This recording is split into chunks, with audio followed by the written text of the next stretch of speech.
Hello and welcome to News Tonight. I am Rhoda Ngonzi, on sign language Elizabeth Nakakoni.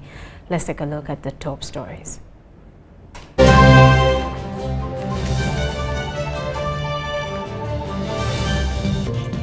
Kasita petitions leader of opposition to halt IFRI system. Government targets collecting about 1.9 trillion shillings in the proposed tax bills. While Muslims prepare for Eid al-Fitr tomorrow. And Deja University successfully hosts the 13th Football Open Championship.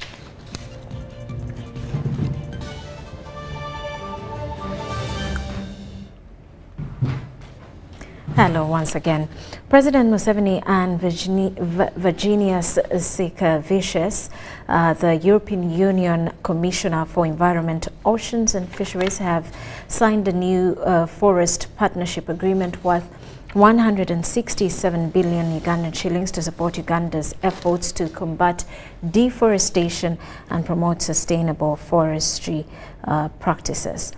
The grant will focus on three key areas, including boosting investments and jobs, expanding forest cover, and strengthening governance. The agreement marks a significant milestone in a long-standing collaboration between Uganda and the EU on natural resource management. Commissioner Sika-Vicious commended Uganda for being among the first 5 countries to sign such a partnership with the EU. My input to you would be protecting the forest.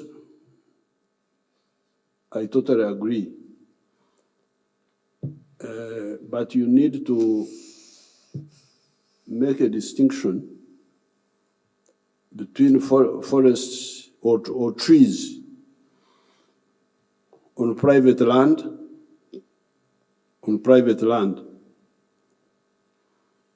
as opposed to the ones in the protected areas. How do you distinguish that? You need to know that. Because what we call forest reserves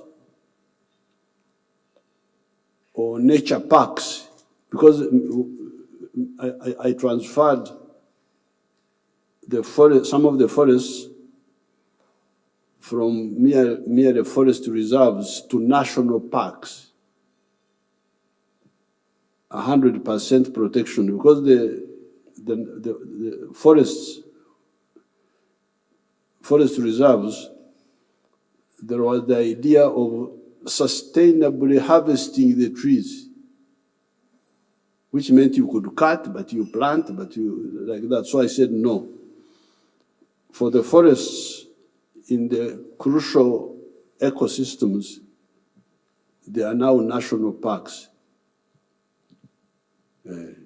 Uganda will be affected mainly by coffee, as being one of the large coffee exporters.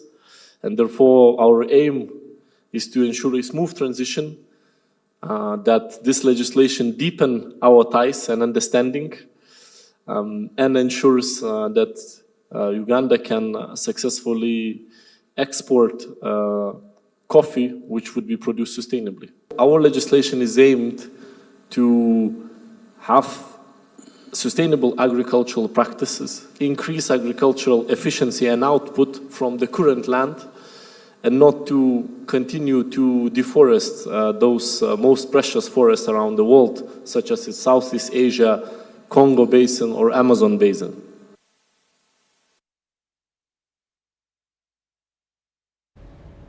Now, the leader of opposition in Parliament, Joel Senyonyi, has called on Uganda Revenue Authority, URA, to keep engaging traders, listen to them and address their concerns, emphasizing that taxes need to be implemented in a flexible manner. While receiving a petition from members of Kampala City Traders Association, Senyonyi also proposed that implementation of the IFRI system be halted.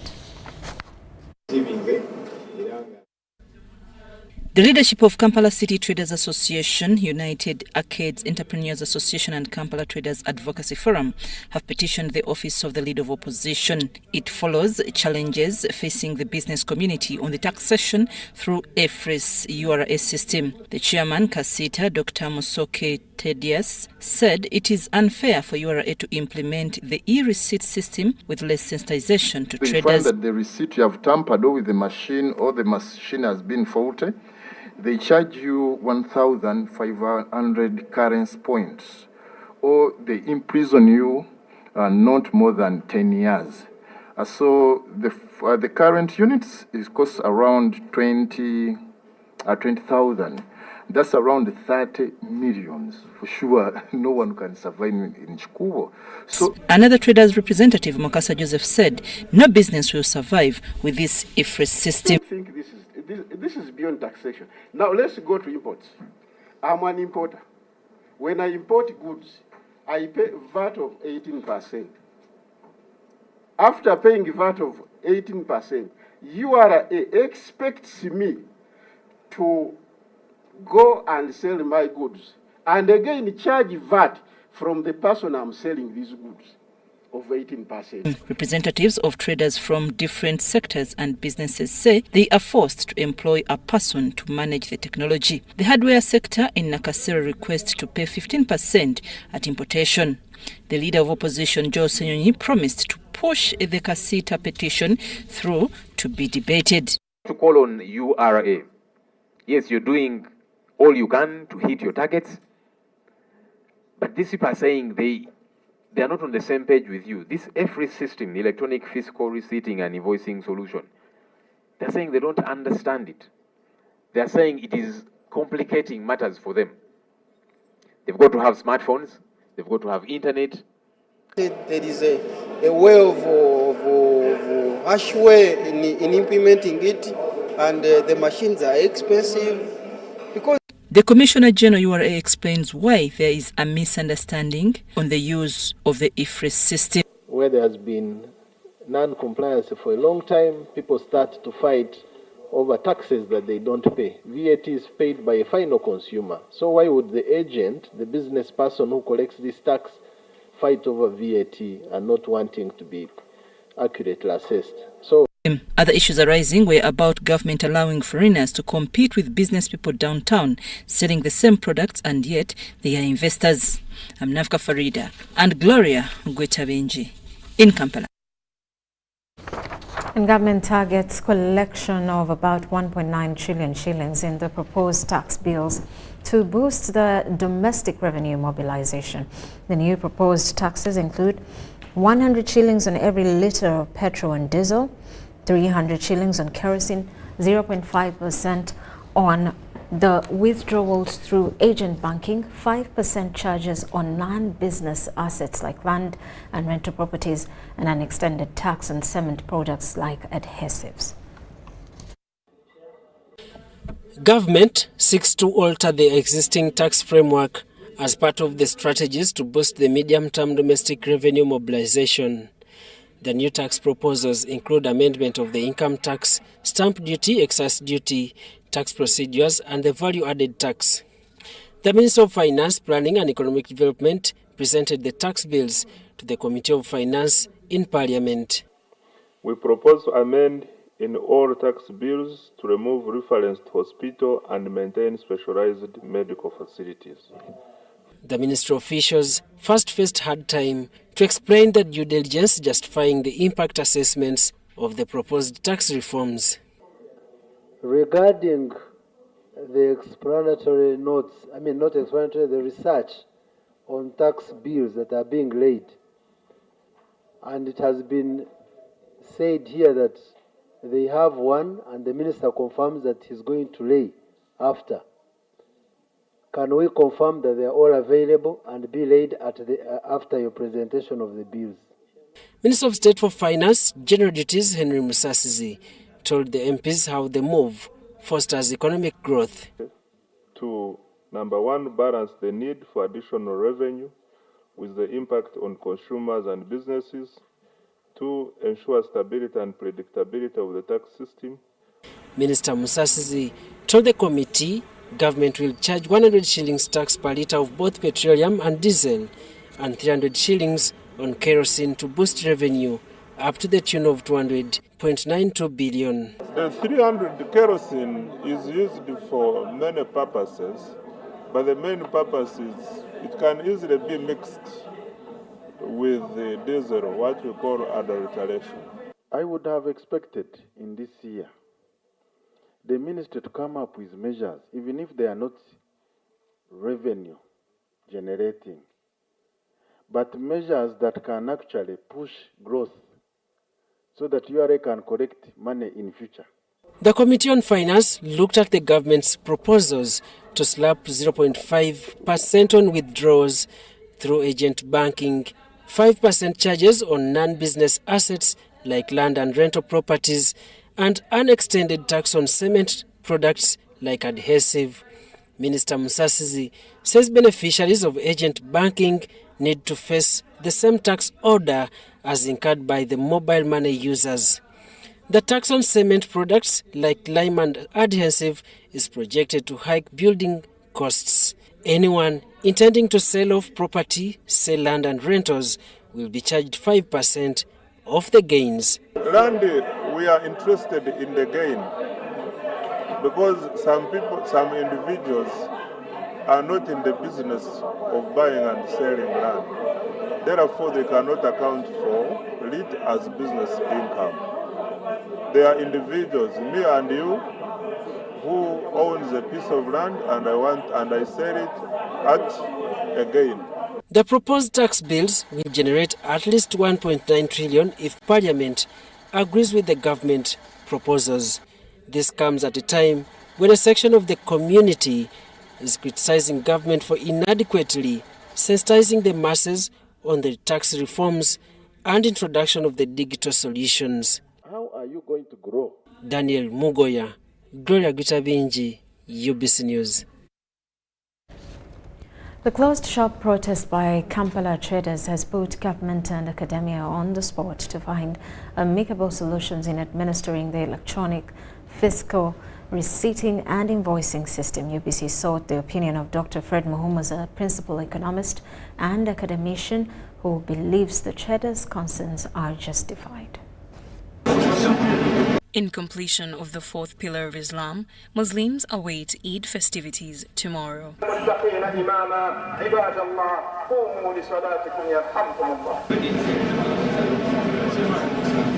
Traders and leaders of the Nile Abattoir, located along Sentema Road in Makiso district, have assured Muslims of good quality and prices of meat. The directors of Nile Abattoir, led by Ntamo Badru, explained the foot and mouth disease and meat prices. We normally start at 4 a.m. Dr. Fred Muhumuza has shared his thoughts on the Kampala traders' repulse of URA's IFRI system, citing a lack of sufficient education on who should be eligible to utilize the solution. Initially, IFRIS was only supposed to apply to VAT registered companies. And for the same reasons we have said, because at 150 million, you really may be sizable enough to afford the data.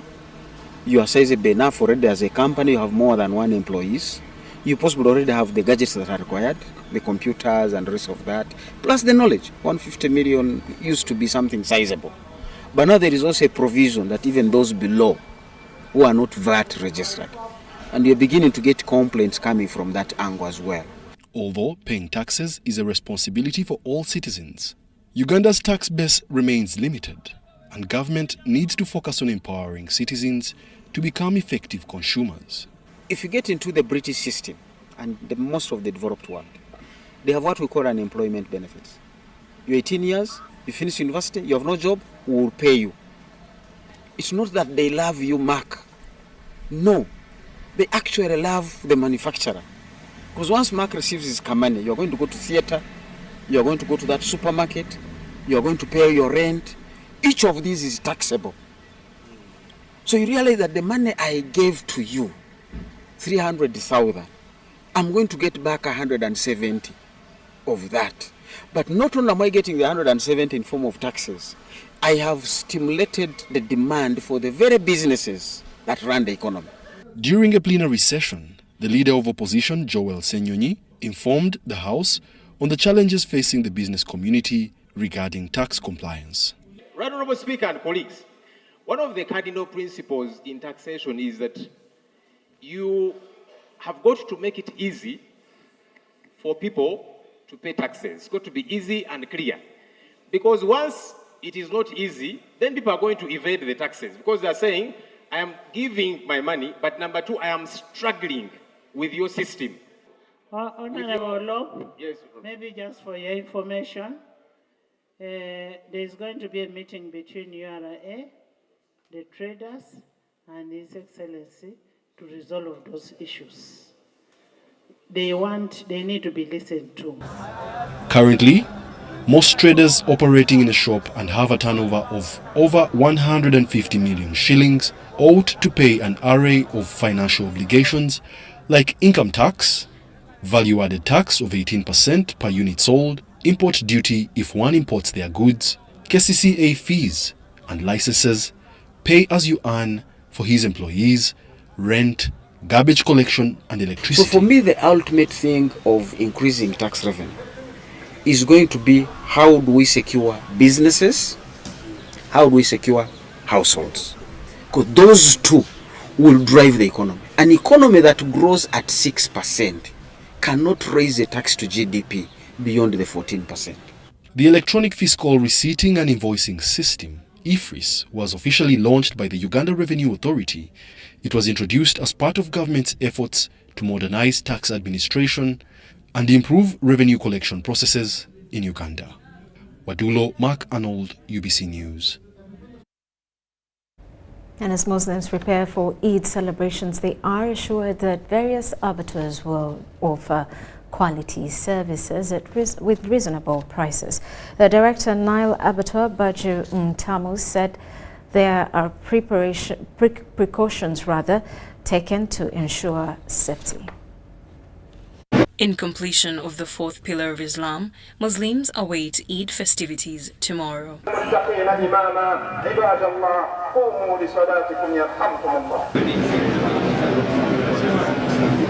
Traders and leaders of the Nile Abattoir, located along Sentema Road in Makiso District, have assured Muslims of good quality and prices of meat. The directors of Nile Abattoir, led by Ntamu Badru, explained the foot and mouth disease and meat prices. We normally start at 4 a.m., but we don't stop. Being that it's a big day, we are going to celebrate Eid. So people, they are still coming in. Yes. Of course, our job is to supply meat. So Ugandans should be well assured that there will be meat in whichever way. Now, for example, these are leftovers, but the traders have already gone to markets. They will be coming in the evening, at night, in the morning. We have a lot of challenge in supply. The supply has decreased due to the statement that was issued by the Minister of Health. So that statement affected the supply and the consumption of meat here. So a lot of people here, a lot of traders lost their money within that period. So we've been trying to see how we can cope up. As you see the situation now, people are just resuming. We are trying to convince them that meat is safe. They also appeal to government to allow them to get involved in decision-making on matters relating to their trade. Of course, we urge the government to come and give us some assistance, like in machines, the machines which we use. Maureen Babidia and Sekaja Jamil, UBC News.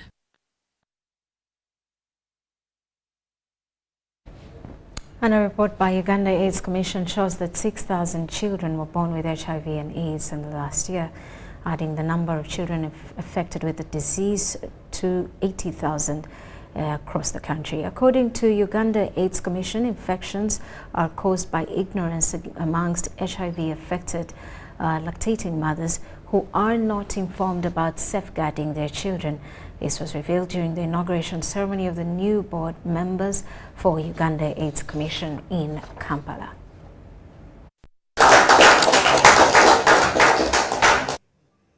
I congratulate the incoming chairperson board, Dr. Ruth Senyon, who was appointed by the president in that position, and Dr. Nelson Musova, the Director General, whose contract was renewed by the president in a directive issued on January 16, 2024. With the benefit of the hindsight, I wish we could have spent more time on ensuring that there are no babies born with HIV, as well as preventing the young people from acquiring HIV. However, the main challenge has been financing and sustainability of the response.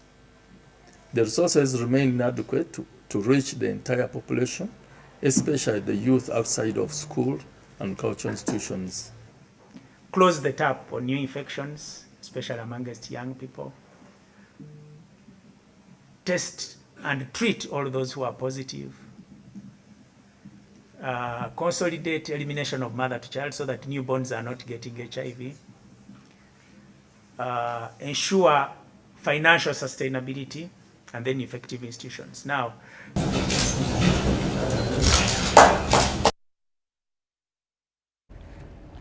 a National Agricultural Research Organization has introduced a new anti-tick vaccine to enable livestock farmers address this challenge. The Director General of NARO, Dr. Yona Baguma, says the anti-tick vaccine comes in at the right time with a vaccine facility that is yet to be fully operational. This was during a tour by the Agricultural Committee to some of the NARO technologies, which included the new anti-tick vaccine, coffee, fish, among others, where they pledged total support. NARO, with support from Government of Uganda, have developed a big facility as well as a research platform that is going to develop control measures that are going to curb the incidence of different mycotoxins. The Parliamentary Committee on Agriculture has appreciated the work being done by the National Agriculture Research Organization aimed at addressing challenges being faced in the sector. The committee was touring NARO innovations that include the new anti-tick vaccine, coffee, fish among others in Mukono and Namulonge.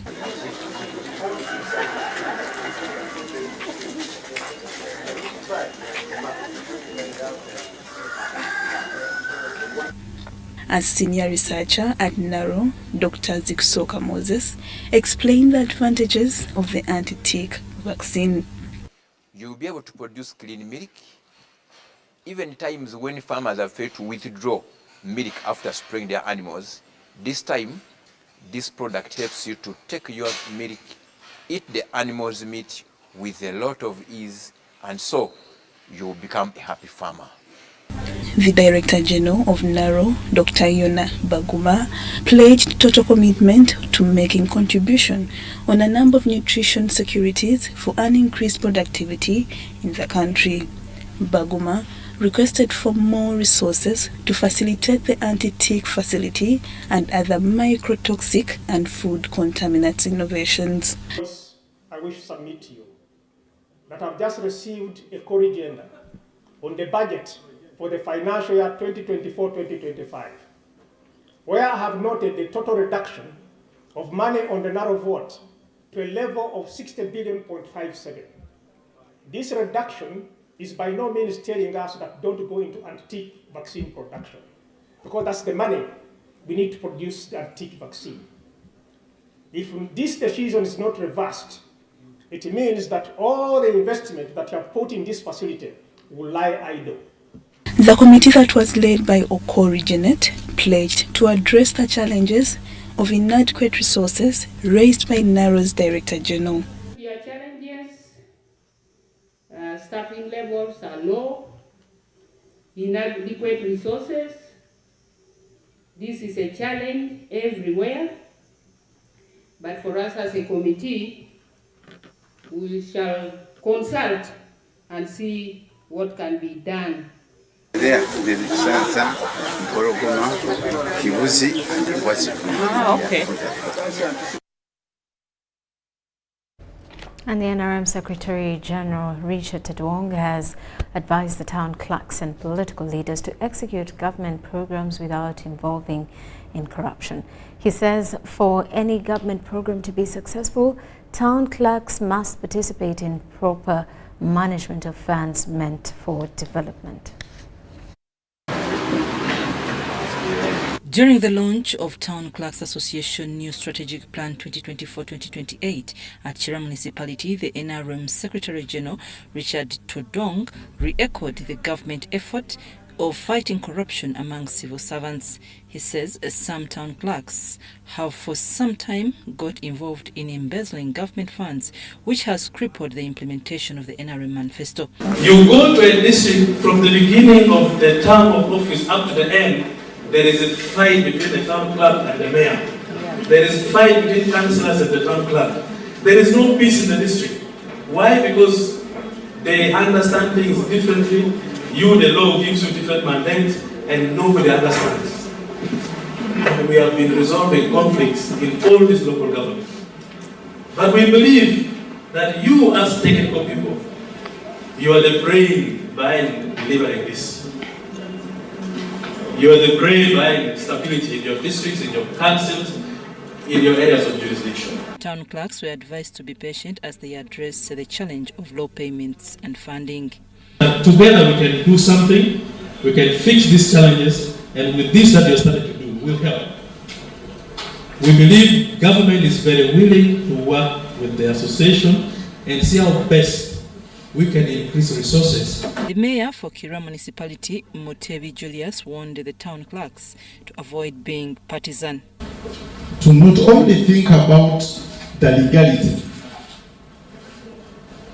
what does the law say, but work hard on working with your mayors amicably and the councils to make sure that we deliver services to the people.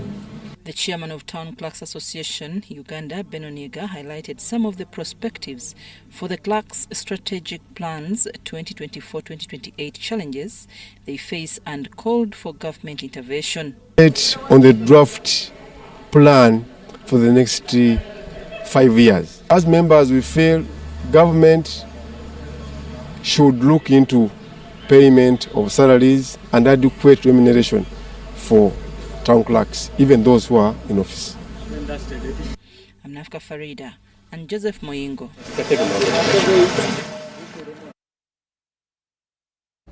Now, the delayed National Resistance Movement NRM party registration in Dokolo district has resumed. NRM leaders urged party supporters not to get discouraged by the recent UPC victory in the Dokolo by-election, emphasizing that the party is steadfast to reclaim the position come 2026. Registration of new members and update of NRM party supporters who are suspended in Dokolo district following the recently concluded by-election for Dokolo district woman representative in parliament. This is a fresh Yesterday in Dokolo district, NRM party started by inducting registrars. We were not able to join the rest in the last concluded exercise because of the by-election we had in Dokolo. That is why ours for Dokolo was altered. Omara cautioned politicians against interfering with the exercise. So we had a scenario where the politician or the person who want to contest will come to interfere with the exercise, especially when it comes to deletion of the names in the registers. I condemn that. Registrars, they have to be impartial, they have to be firm, they should not be intimidated by anybody, because for us, we are not working for individuals, we are working for the party. Dokolo NRM district chairperson Beatrice Abang called on members to register. And this one even goes across Lango sub-region and the entire Greater North. Let people not be demoralized and think that maybe movement or NRM is not there. So this was a by-election. You saw how people came. Dokolo became a city in another city. But this time round, come general election, every other candidate will be tussling it with those ones within that district. Those without national IDs are encouraged to carry along voter slips for registration. In case the national ID is not there, then the voter slip can work.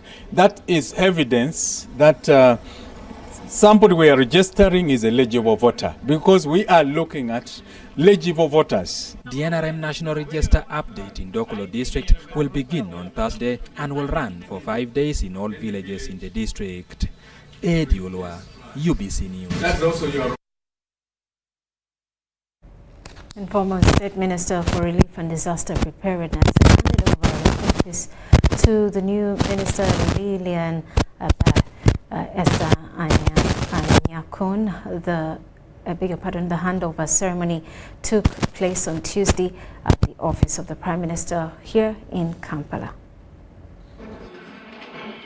The handover ceremony was attended by various heads of departments at the office of the Prime Minister.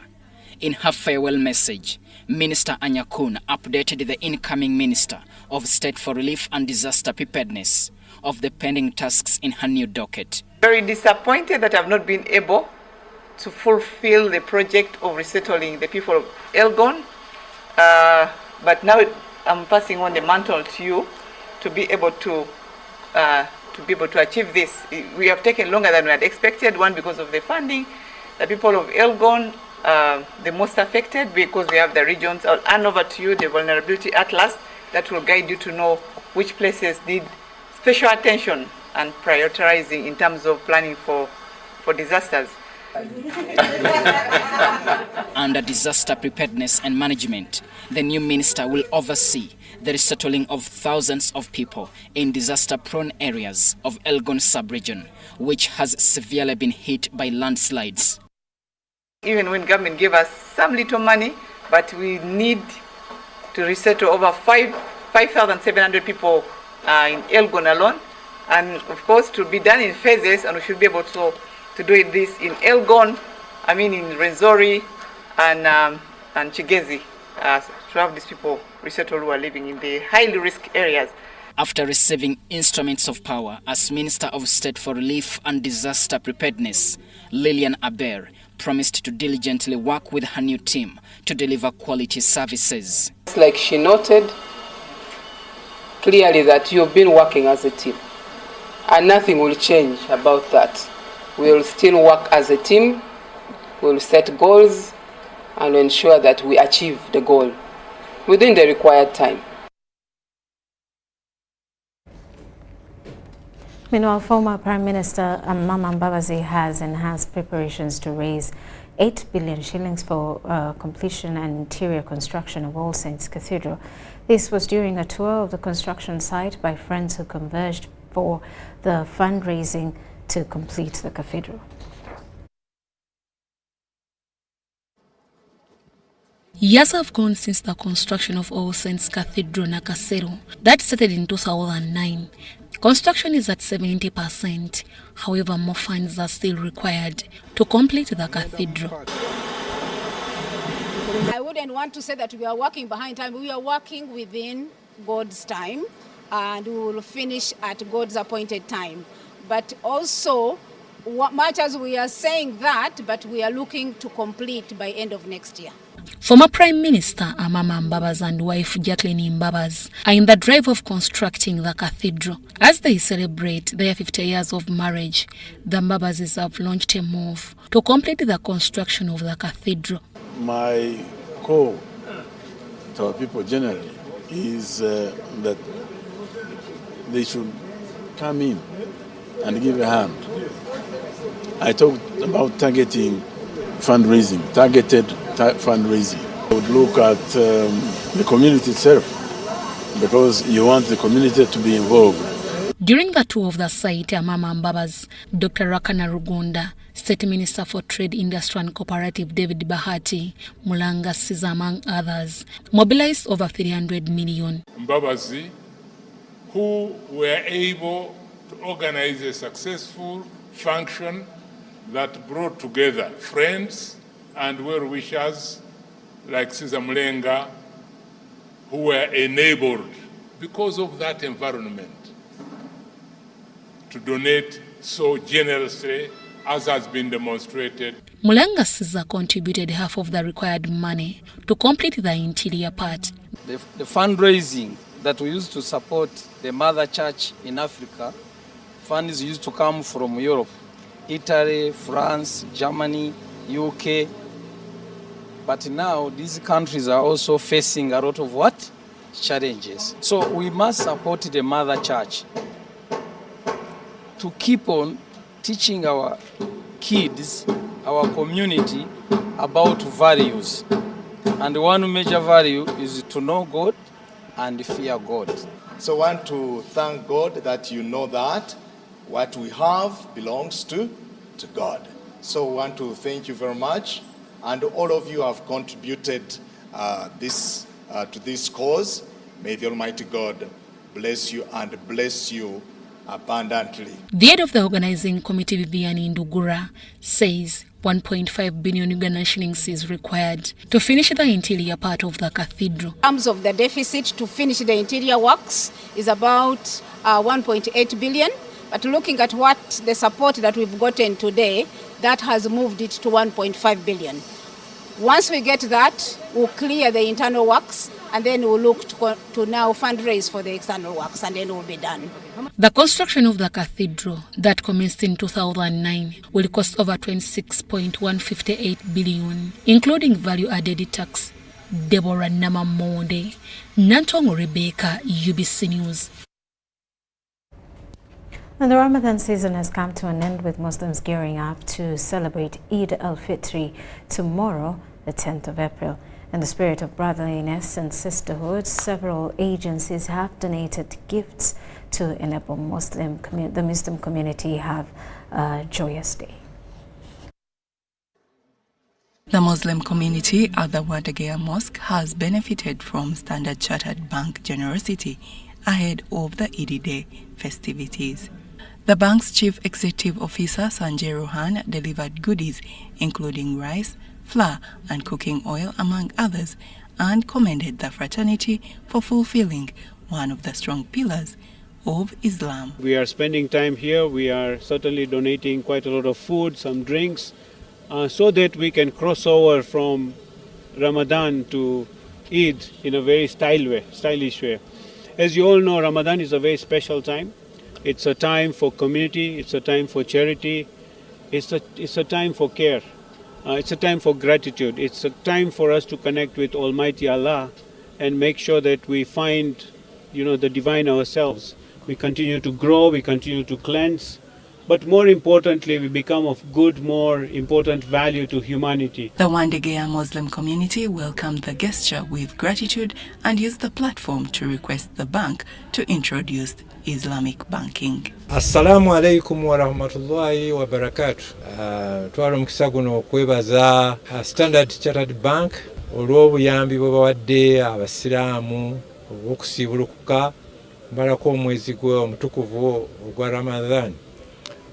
Twandibadde tusaba ebeeremu ku banka ezisoose okutongoza enkola ya Islamic banking. I&M Bank staff have also offered a variety of food to the Muslim community of Biomass to enable them celebrate the holy feast of Eid Mubarak. This initiative is in collaboration with the charity organization Al-Wasa and is planned to keep going to reach all parts of the country. Eid is determined by the sighting of the crescent moon, marking the start of the month of Shawwal, the 10th month of the Islamic calendar. And FUFA Executive Member Biomass Rogers has met sheikhs and the Muslim community at Chihande Muslim headquarters during Zuhri prayers. Biomass urged them to emulate the teachings of Prophet Muhammad beyond the month of Ramadan. During the same function, the leaders received a brand new motorcycle Simba worth 6 million shillings to ease movement of the Muslim clerics within Masindi district. Omuhimbo muno nyetwikwire obulemezo mbere nyina amutwe habo okuraganiza okunyakoze hamuzigiti hano ebiro bisatu September kanso y'abasiraamu badisiyuka n'ekaara obanchulirire obujune bubaina hali endibata yokulibasa abaimaamu n'abakozi bandi bona bakola emirimu y'obusiraamu enamba plate eno nkakarorwaho kokumukwasa pikipiki eno. Takbir! Allahu Akbar! Allahu Akbar! La ilaha illallah! Allah! Mwankali tukuraba kugenda kurura nti president naitwa atwaire endubata abandi abahaire ba bishop boha naba district abandi abahaire tukusiima kyonka district waitu wa Masindi akamotoka kakyalemerera okusaba n'okutuwa ku futaali okutusibulula alhamdulillah batusibuludde bulungi tusiba Allah aberenga abaddizawo bulungi n'okusiima mukama waffe president wa Uganda.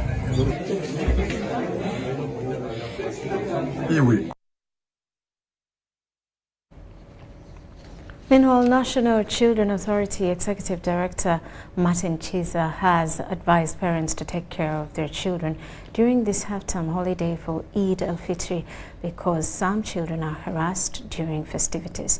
He was talking to the media at the authority headquarters in Ntinda.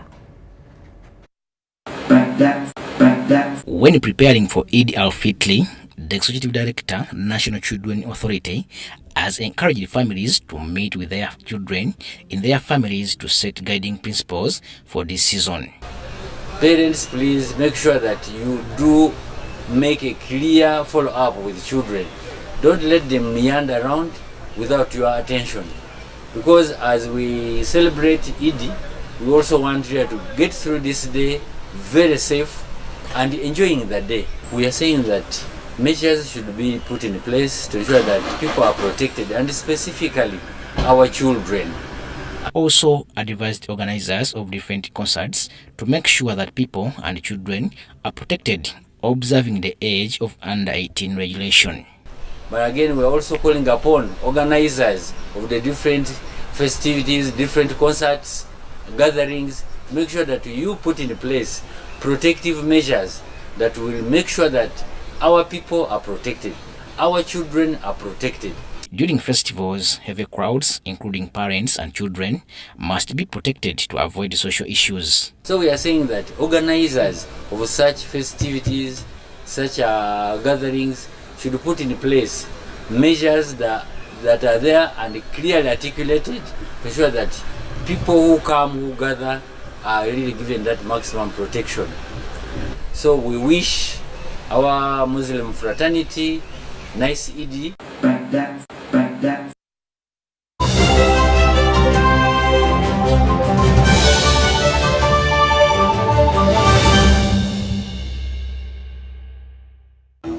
Fred! Osmosis. Freddy! Fred Dollar! My boss, CEO Inojo, the general of generals, the conqueror of conquerors, the first and the final, the sky above the skies, the promised land, the terms and the conditions, the international king crocodile, the source of the Nile. I don't have money today. Just take a polite loan of 200k to stock my shop. The signs and symptoms of success. The bank commander, not the bank teller. Why hassle for a loan when you've got MTN Momo? We're sorting it. Use the Momo app or dial *165*5# for all quick loans. Choose from the different loan options from our partners and get one that works for you. Together, we're unstoppable. The government of Uganda and the Uganda Bureau of Statistics is calling upon all stakeholders such as the chief administrative officers, city mayors, resident city commissioners, city clerks, city and division councillors, wards and LC chairpersons, as well as the residents and business communities to cooperate with the UBOS field teams as we embark on advanced preparations to conduct the National Population and Housing Census on the 10th of May 2024. The census will be a 10-day exercise to obtain statistical data and information that will be used for planning and policy formulation, including information on 1. How many we are, 2. Where we are, 3. How we are living, 4. What we own, and 5. Where we access services from. The Uganda Bureau of Statistics has now started listing of households and mapping in the 11 cities of Arua, Fort Portal, Gulu, Hoima, Jinja, Lira, Mbale, Masaka, Mbarara, Soroti, and in the Greater Kampala comprising of Kampala, Wakiso, and Mukono districts. For more information, please call 0755 342 128 or 0773 342 128. This message is brought to you by the Executive Director and Census Commissioner, Uganda Bureau of Statistics. Census 2024. It matters to be counted. Nyati Motion Pictures brings you Tuko Pamoja, a documentary film about our unity as Ugandans and Africans. Bunyoro would have simply created an East African community that we are looking for today. The rulers of Bunyoro are actually Luos. We people who live across the Nile, we are so related from army or from just the Nile. We are the same people and genetically we are even the same people. We are similar people. We are one. Pamoja, we are one. Use that word, pamoja. Premiering every week from 3rd February to June 2024 at the National Theatre and Indere Center. Daily screenings are from 4th February to June 2024 at Ham Cinemax and the National Theatre. To get a ticket, call 0778 787 660. Tuko Pamoja?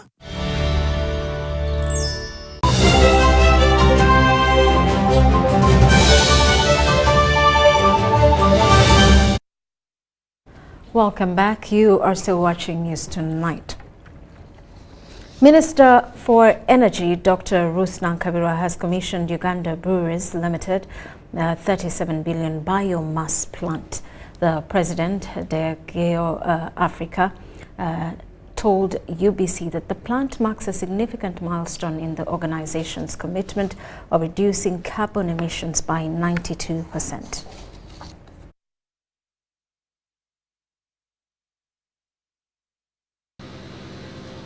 The biomass project emulates economic activities and promotes use of clean energy to reduce greenhouse gas emission from 22% to 24.7%, hence mitigating the impact of climate change. I want to encourage you to continue making sure that we have a self-sustainable industry, because that's where we are moving. Congratulations. I've been taken around and I was able to see the products, how they are made, the cleanliness, the hygiene, and all that is quite impressive. The place is clean.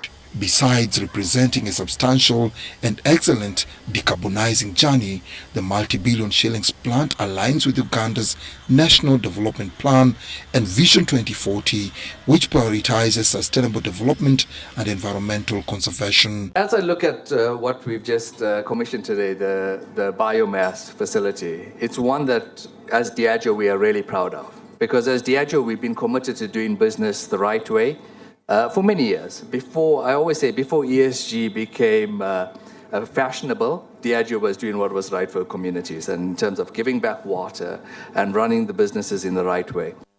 Today, the launch of this biomass plant, we have come closer to realizing our net zero carbon goal, with the plant reducing our carbon emissions by a massive 92%. 8,000 tons of CO2 per year. Honorable Minister, the biomass works to reduce carbon emissions by replacing fuel oil systems we used in the past to produce steam and instead burning organic waste material such as burgers, wood chip, and sawdust. The biomass plant is within the organization's promise to accelerate to a low-carbon world in which it's committed to only using renewable energy and become a net zero carbon operator by 2030. Especially where you are moving green. There must be a window of incentivizing such industries that are trying to clean off, that are trying to make sure that they reduce the CO2 emission. We don't only do these beautiful drinks, which are the best in town, but we also are at the center and the front of innovation. So the biomass is one of its kind in Uganda. And I think we are probably number 3 in Africa. Companies with high emissions are urged to make investments of such a scale to reduce carbon emissions in the production processes. Dennis Igoa for UBC News. Government, with funding from UNCDF, has initiated the construction of the Nyamatunga mini irrigation scheme to mitigate the drought challenges faced by farmers in Kasese district. This innovation, spearheaded by the Kasese district local government, will cost 361 million and is anticipated to cover 250 acres of farmland for irrigation.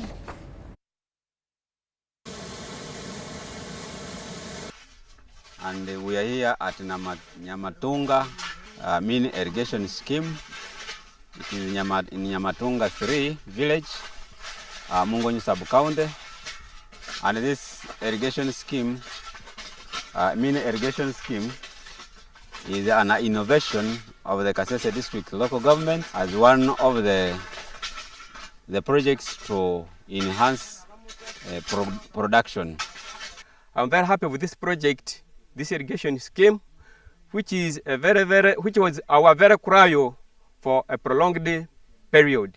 We have been crying, we have been making proposals, all our financial planning, and it was fortunately that our cry was replied by our district. There was their request, and we are happy now that we are implementing this project. And this project is taking the project cost is 361,713,000.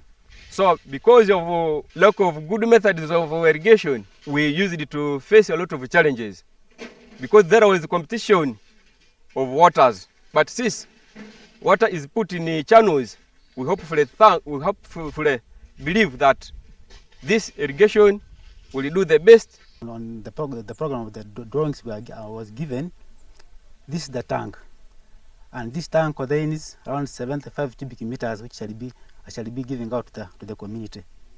I've constructed the main channel of around 800 meters, and this channel I've almost reached around 70%. But there are also other points that it may serve the people of Nyakatonze to be able to do the watering of their animals. So the production in that area is going to increase. And to us, that will translate into money at household level. And we believe that one is going to boost our economy locally and even internationally. Because once they produce, we shall sell food to our brothers and sisters, the Congolese in the DRC, because we share a market.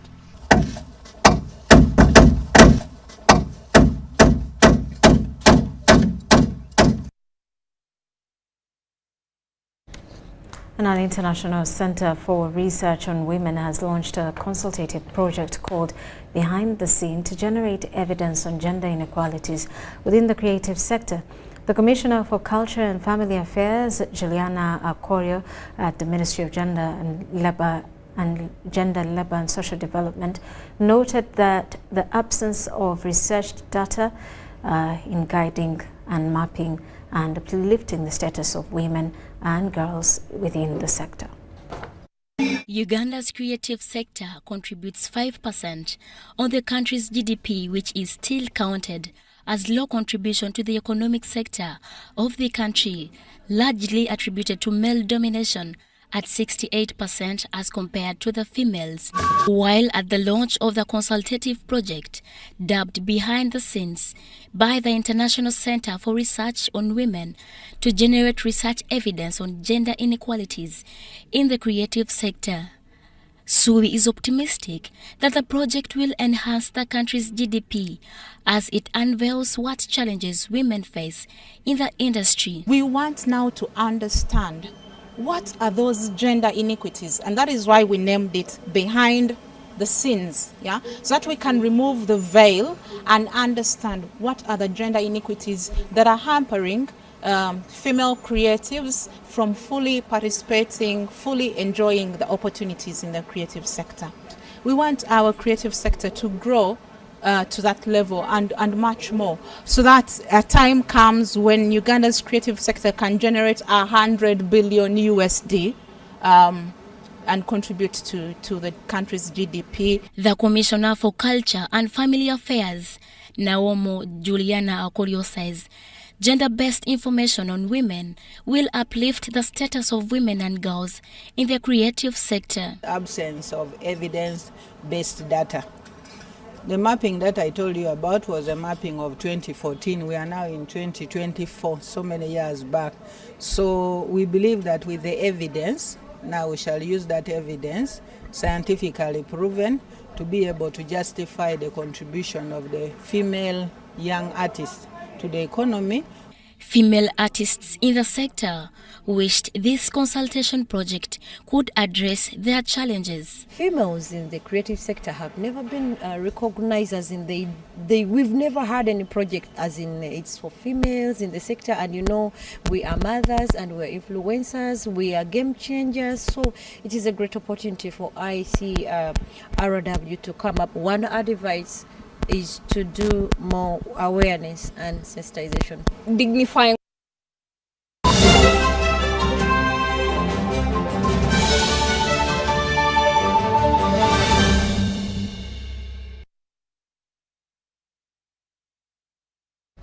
And now in sports, the Lira Corporate Sports is one among many other initiatives where the public access free services in different sectors. Professionals who come for corporate games also offer free services to the public every first week of the month. Lira Corporate Sports Gala is mobilizing different professionals to offer free professional services to the public. As part of self-care and well-being, additional medical services are always available for the public, including dental checks, sickle cell screening, and safe male circumcision. What sentence? Your sentence. Other professionals like lawyers also offer free legal aid. We are going to put up a tent where we are going to use it as a legal aid clinic, where we are able to meet people who have legal problems, who have challenges. Others want to go to court, others have already matters in court, others just want to know the law.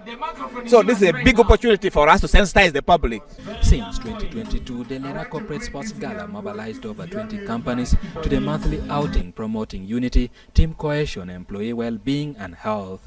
We feel that sometimes we over-confine the teachers and the staff in classroom and in the school setting. So this is also an opportunity to expose our teachers to the outside world. Not only that, we have an opportunity not to only meet with fellow teachers at school, we can also still interact with people outside the education sector. Outdoor games like football and volleyball, along with the indoor favorites such as chess, mueso, ludo, and tug of war, excited participants. In the pitch right now, we are here to offer free first aid services. Anyone who has gotten any minor injuries can come, but if it's a major complication that we cannot handle here right now, please let us take the person to Galilee Medical Specialist Medical Center and for further treatment. After donation, we always screen the blood. You'll get to know your blood group and the resource factors, hepatitis B, hepatitis C, HIV and syphilis. Every first Sunday of the month, corporates converge for the social gathering, and at the end of the year, prizes are given to the winners. Ediolwa, UPC.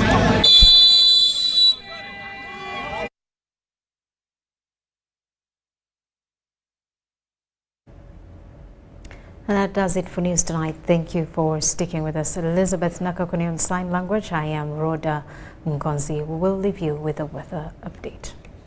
Yes, a very good evening and welcome to tonight's weather report. My name is Molin Kenyana. Now, we are still seeing those rains across most places within the country, and we had heavier rains today across much of the Karamoja region and most areas within the northern part of the country. And according to our satellite analysis, we're seeing that has been mostly because of the alignment of the rain-bearing clouds, or what we call the rain belt, over that area, and that continues to bring us the rains, especially for that area, the Karamoja region into northern Uganda. So those are some of the areas that you should be alert about. If you are around that area, we could be having a likelihood of flash flooding over those areas, and most parts of the country, even for this time of the year, that are starting to receive much more rains. We do urge you to look out for the likelihood of extreme events. Looking at tomorrow's forecast, we are forecasting rainy conditions that will be across most areas within the Lake Victoria Basin and parts of central, but much of central Uganda will have sunny intervals.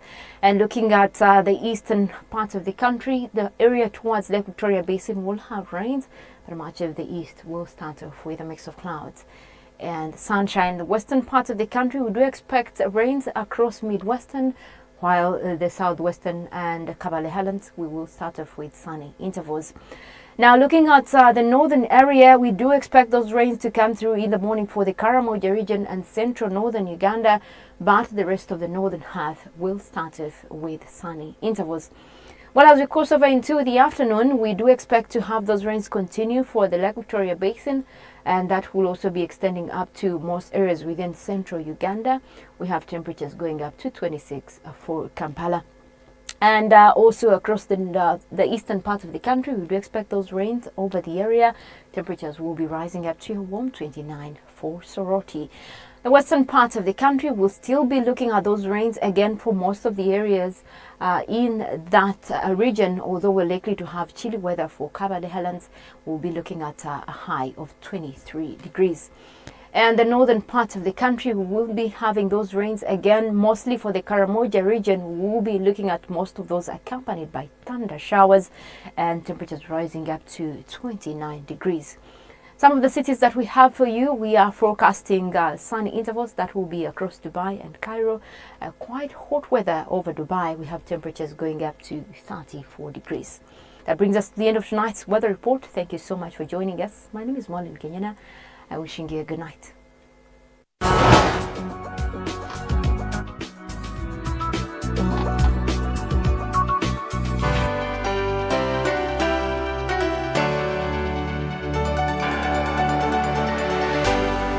UBC, inspiring Uganda.